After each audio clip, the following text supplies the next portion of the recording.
한없이 오래 살리라. 아멘. 성경 말씀 잘 읽고 계십니까? 벌써 모세오경 5개 중에 민수기까지 잘 읽으셨죠? 중간에 빼먹고 그러신 거 아니시죠? 저희 창세기부터 읽어온 모세오경 한 달을 조금 지나니까 마지막 권인 신명기를 바라보고 있습니다. 그래서 오늘은 신명기가 전체적으로 어떤 내용인지를 살펴보고 또 어떤 의미를 지니고 있는지를 나눔으로써 우리가 또 내일부터 열심히 말씀을 읽어 나갈 때에 그냥 빨리 읽고 톡장들한테 연락하고 전 다 했습니다 하고 끝나는 것이 아니라 우리가 이 말씀을 읽고 우리가 어떻게 말씀대로 살 것인가를 함께 고민하기를 소망합니다. 이 신명기라는 이 제목이 원래 히브리어에서 헬라어로 번역될 때는 듀테로노미온이라는 말로 번역을 했습니다. 근데 이 번역된 이 말의 의미가 뭐냐면 두 번째 율법이라는 의미를 가지고 있습니다. 근데 이 두 번째 율법이라는 것은 그러면 첫 번째 율법이 있다라는 얘기죠. 시내산에서 먼저 주어진 그 첫 번째 율법 말고 하나님께서 주신 그러면 다른 율법이 있는가, 그런 의미가 아니라 이미 전했던 그 율법을 다시 전한다라는 의미를 가지고 있습니다. 그럼 하나님께서는 왜 율법을 다시 전해야 했는지, 그리고 이스라엘 백성들은 왜 하나님의 약속하신 땅에 들어가지 못했는지, 모세와 이스라엘 백성이 무슨 잘못을 했는지, 그리고 그렇다면 이제 그 땅에 들어갈 텐데 그 약속을 성취하기 위해서 이스라엘 백성들은 무엇을 해야 하는지를 한번 생각하면서 이번 주간 한 주간 신명기를 바라보아야 할 것입니다. 제가 창세기부터 민수기까지 하나님의 역사가 어떻게 진행되는지 간략하게 정리를 한번 해보려고 합니다. 창세기에서 하나님께서는 말씀으로 하나님의 뜻 가운데 세상을 창조하셨습니다. 그런데 얼마 가지 않아서 하나님께서 만든 인간은 불순종했고 하나님을 원망하기 시작합니다. 그래서 주님께서는 심판하셨습니다. 심판에서 끝난 것이 아니라 하나님께서는 하나님의 구원의 역사를 이끌어갈 구원의 방편을 계속해서 준비해주고 계셨습니다. 그래서 거기서부터 하나님께서 세상을 구원해야겠다라는 계획이 시작되었습니다. 출애굽기에서 하나님께서 택하신 백성이 종살이하던 애굽을 떠나는 이야기를 기록하고 있습니다. 그런데 그 과정 가운데 이스라엘 백성은 끊임없이 원망하고 불평하는 모습을 계속해서 보여줍니다. 그런데 하나님께서도 끊임없이 그들을 참아주시고 사랑해주시는, 그들의 필요를 채워주시는 하나님이심을 끊임없이 보여주고 계십니다. 그리고 레위기에서 이제 언약을 통하여서 하나님의 백성이 된 이스라엘이 하나님과의 관계를 어떻게 유지할 수 있을까, 지켜야 할 율법들을 기록하고 있습니다. 그리고 하나님을 어떻게 섬겨야 하는지, 그래서 우리가 삶 가운데 어떻게 정결하고 거룩한 삶을 살아갈지를 기록하고 있습니다. 그리고 민수기에서 이제 대망의 약속의 땅을 향한 준비가 진행되었습니다. 그런데 9세대가 원망함으로, 불순종함으로 그들은 약속의 땅에 들어가지 못합니다. 그래서 그 다음 세대가 이제 가나안에 들어갈 준비를 합니다. 우리가 한 달 넘게 말씀을 읽어오면서 이 모든 내용을 정리한다면, 그리고 아까 제가 처음에 던졌던 질문들을 생각한다면, 하나님께서는 우리를 하나님의 백성으로 부르셨습니다. 하지만 그 백성은 끊임없이 불순종하고 원망합니다. 불순종 때문에 광야를 40년이나 돌아야 했고 약속의 땅에 결국 들어가지 못합니다. 자신이 자신의 삶의 주인이 되고 싶어서 그렇게 살아가는 모습이 그 가운데 있었고, 그럴 때마다 하나님은 너희 스스로나 우상을 섬기는 것이 아니라 내가 너희의 아버지 된다, 내가 너희의 유일한 하나님이 되신다라는 것, 내가 너의 주인이라는 것을 보여주고 계십니다. 모세가 이제 가나안 땅을 앞에 두고 율법을 다시 한번 등장시키면서 이스라엘 백성에게 설교를 합니다. 하나님의 인도하심이 있었고 하나님의 보호하시고 은혜로 말미암아 광야 생활을 지나오며 여기까지 나아오게 하신 주님을 이스라엘 백성을 통하여 상기시키십니다.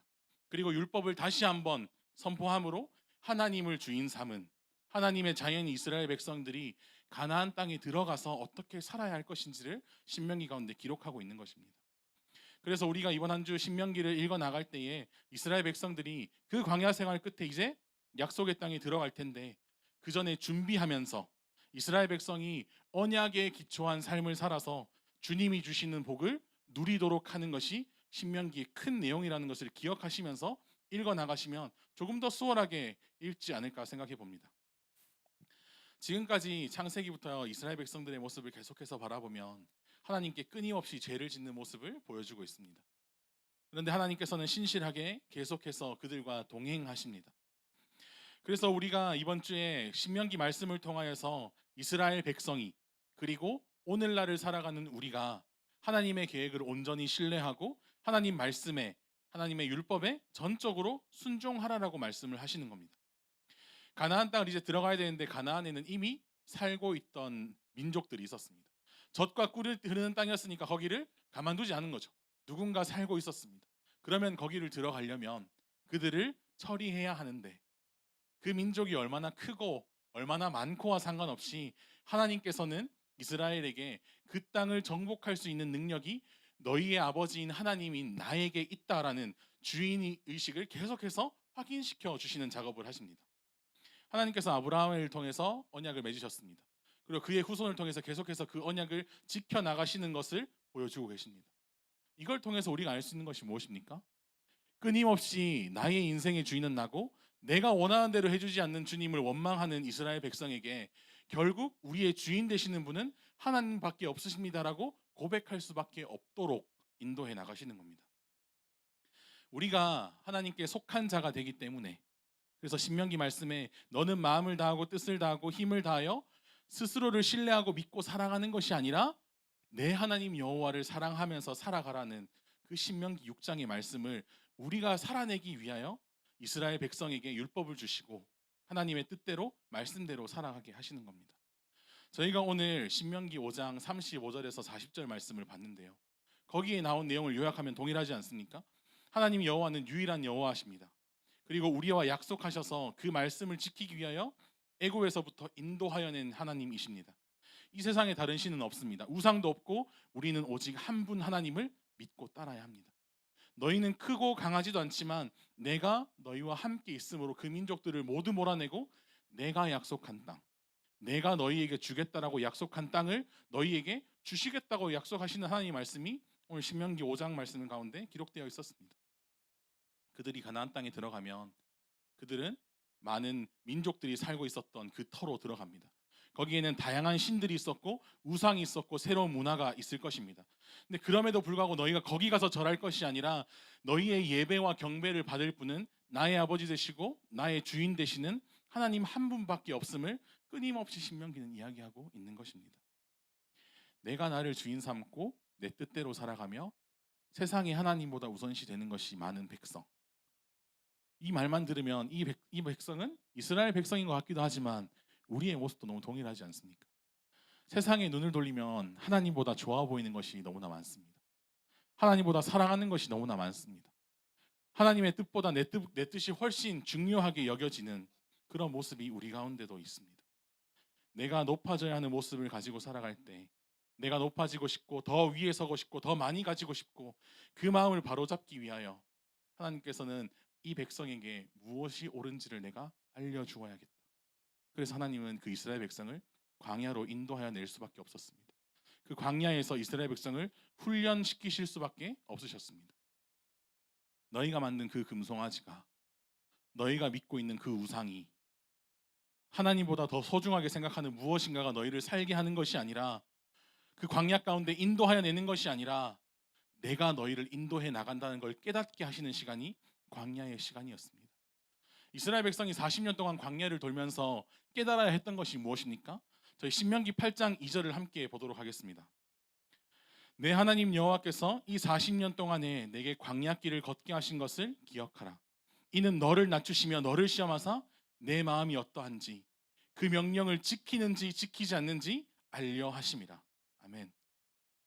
하나님께서 네가 정말 스스로를 낮추고 내 말을 따라 살 수 있느냐, 그걸 확인하시기 위하여, 훈련시키기 위하여 이스라엘 백성을 광야로 내모신 겁니다.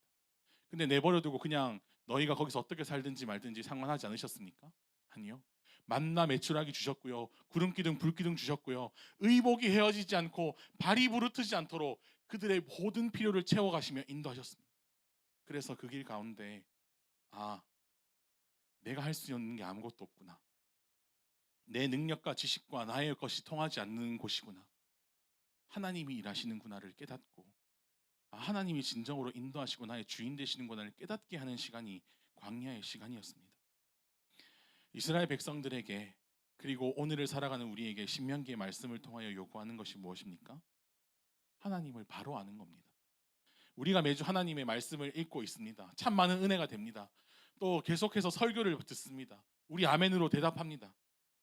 우리가 읽는 하나님 말씀과 내가 아는 하나님에 동의합니다. 그런데 그 동의하는 말씀을 우리가 살아내고 있냐라는 질문에 우리는 주저하게 되는 겁니다. 머리로 다 알고 이해했습니다. 무엇 해야 하는지도 압니다. 근데 그게 지키기가 너무 힘들어서, 지금 내가 살고 있는 삶도 너무 힘든데 거기에 주님의 말씀을 지켜야 한다는 것처럼 내가 더 얹어야 돼서 그게 짐 같아가지고 머리로 아는 것에 그칠 때가 너무나 많지 않습니까? 하나님께서는 그 말씀을 우리의 뜻대로 가감하지 말라고 하시는데, 하나님 말씀을 내 뜻대로 재단해서 이건 내가 할 수 있는 것 하고 할 수 없는 것, 주님 이거 못하겠습니다, 밀어버리는 모습이 있다면 우리는 하나님을 온전히 신뢰하는 것이 아닐 겁니다. 하나님을 바르게 하는 것이 아닐 겁니다. 하나님을 안다면, 그리고 그 하나님이 우리의 믿음과 신앙을 성장시키는 쪽으로 끊임없이 인도하신다는 걸 안다면 우리는 거기에 멈추는 것이 아니라, 불가능하다고 원망하는 것이 아니라 하나님의 말씀을 우리 삶 가운데 어떻게든 살아보려고 노력하고 행동하는 것이 필요합니다. 그렇게 행동하기 위하여 우리에게 필요한 것이 있는데 그게 하나님의 사랑입니다. 하나님께서는 질투하시는 하나님이라고 분명하게 말씀하십니다. 우상을 금하라고 강력하게 말씀하십니다. 우상이 무엇입니까? 내가 만든 신의 형상, 하나님이 아닌 어떤 것을 신뢰하고 섬기는 것, 하나님보다 더 사랑하는 어떤 것, 그 어떤 것에 내 인생이 달려있다라고 생각하는 것, 그것이 우상 아닙니까? 나의 주인의 자리에, 하나님의 자리에 내가 올라가거나 돈이 올라가거나 내가 원하는 것을 올려놓고 그것만 믿고 살아가는 모습이 있다면 그것은 우상을 섬기는 일입니다. 돈이 좀 더 많으면, 내가 세상에서 조금 더 힘이 있으면 내 인생이 달라질 수 있겠다라고 생각하진 않습니까? 내 문제를 해결할 수 있는 것을 세상에서 찾고 내 힘으로 하려고 안간힘 쓰면서 입으로는 내가 하나님의 종이다라고 이야기하지만 하나님을 나의 종의 위치에 두고 내 맘대로 해주지 않는 하나님을 원망하고 불순종하는 모습이 이스라엘 백성과 오늘 우리의 모습 가운데 있다라는 겁니다. 성경은 오직 나의 아버지 되시고 주인 되시는 하나님만 사랑해야 한다라고 요구하는 겁니다. 질투하신 하나님이 우리의 시선을 다른 곳에 돌리는 것이 아니라, 나를 위해 살아가는 것이 아니라 우리의 삶의 자리에 하나님의 나라가 임하도록 하나님만 바라보고 사랑하라라고 요구하시는 겁니다. 그래서 우리에 대한 하나님의 사랑이 말씀에 순종하게 하는 겁니다.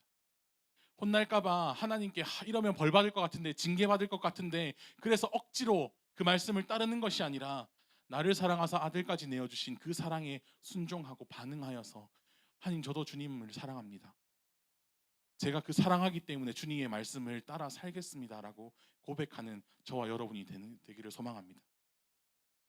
하나님께서 마지막으로 신명기 말씀을 통해서 우리에게 요구하시는 한 가지는 순종입니다. 우리는 하나님의 길을 따라가는 사람입니다. 하나님이 준비하시고 인도하시는 길을 그저 따라가기만 하면 되는 사람입니다. 그런데 여기에 모이신 우리의 성도분들은, 저와 우리의 성도분들은, 우리는 모두 각자 다른 삶을 살아갑니다. 다른 환경에서 살아갑니다. 그리고 오늘 예배가 마치면 여러분들은 각자 삶의 현장으로 돌아가실 겁니다. 근데 우리에게 주어진 그 길 가운데, 그 삶 가운데 하나님의 말씀대로 살아가는 것, 조금 힘들지라도, 말씀 지키기 너무 어렵다라도 내 십자가를 지고 나를 따르는 주님의 말씀에 반응하여 따르는 것, 그리고 혹여나 중간중간 나에게 튀어나오는 내 마음 때문에 그 길에서 벗어나지 않도록 주님의 말씀을 읽고 묵상하고 기도하면서, 주님 제가 가는 이 길이 맞습니까? 이대로 가면 됩니까? 너무 제 생각이 들어가진 않았습니까? 계속해서 물어가며 확인해가며 나아가는 것이 필요합니다. 신명기에서는 순종할 때 하나님의 약속의 땅에서 복과 풍요를 누린다고 말씀하십니다. 그런데 반대로 불순종하면 저주를 받아 그 땅에서 쫓겨난다고 이야기하고 있습니다. 그래서 모세를 통하여 너희는 생명을 선택하라고 말씀하십니다. 하나님을 사랑하고 말씀을 듣고 순종하라라고 이야기하시는 겁니다. 순종하라고 하시고 해야 하는 것도 아닌데 우리의 모습을 보면 불순종할 때가 너무나 많습니다. 근데 우리는 다 양 같아가지고 각기 제갈로 갈 때가 너무나 많습니다. 그래서 세상의 말에 우리의 생각에 초점을 두지 않고 우리는 주님으로부터 멀어진 사람이지만, 하나님께서는 우리가 저지른 그 불순종이, 우리가 내뱉은 그 원망의 말이 영원 형벌로 끝나지 않도록 하나님께서는 하나밖에 없는 아들을 십자가에 내어주신 건 아니겠습니까? 그래서 거기에 피를 흘려서 우리를 구원하심으로 하나님의 자녀 삼아 주셨습니다. 그러한 은혜를 입었음에도 우리는 내일부터 세상에서 살아갈 때 또 넘어지고 흔들릴지도 모르겠습니다. 그럴 때마다 나를 먼저 사랑하시는 주님을 생각하며 그 십자가를 바라보며 주님의 말씀에 귀 기울일 수 있도록, 주님께서 나를 도와주셔야 내가 주님과 동행할 수 있으니 주님 도와달라고 기도하며 나아가야 할 것입니다. 그렇게 하나님을 사랑하고 알아가고 또 그분의 음성에 순종하는 것이 우리 삶의 목표가 되어야 합니다. 그것이 우리가 원하는 행복이 되어야 하는 겁니다. 우리가 세상 가운데 원하며 중요하다고 생각하는 것들은 우리를 살게 만드는 것이 아니라 하나님과 멀어지게만 만들 것입니다. 하지만 하나밖에 없는 아들을 십자가에 내어주시기까지 우리를 먼저 사랑하여 주시고 끝까지 사랑하여 주시는 주님, 너는 내 것이라 말씀하신 하나님이 우리를 살게 할 것입니다. 이 사실을 기억하시면서 주님의 사랑 안에 거하는 저와 여러분이 되기를 소망합니다. 사랑하는 성도 여러분, 하나님께서는 끊임없이 우리 인생의 주인, 우리의 생사 화복을 주관하시는 분이, 우리의 아버지 되시는 분이 하나님이심을 끊임없이 말씀하고 있습니다. 때로는 사랑하는 아들을 위하여, 사랑하는 자녀를 위하여 징계하시기도 하시지만, 그럼에도 불구하고 주님의 뜻을 구하며 주님의 말씀대로 살아갈 때, 내 인생의 주인의 자리에 주님을 모실 때, 그리고 우리는 그저 낮아져서 하나님의 속한 자로 살아갈 때, 하나님이 정하신 그 땅에 우리를 인도하시고 하나님의 은혜 가운데 거하게 하실 줄 믿습니다. 원하기는 이제 또 내일부터 열심히 말씀 읽고 말씀 가운데 살아가실 때에 그 말씀을 통하여 하나님이 우리를 얼마나 사랑하시는지를 한번 발견하고, 우리도 세상에 눈 돌리지 않고 하나님만 바라보고 하나님만 사랑하고 하나님 말씀에 순종하는 저와 여러분이 되기를 소망합니다. 우리 함께 찬양하겠습니다. 내 영혼은 안전합니다.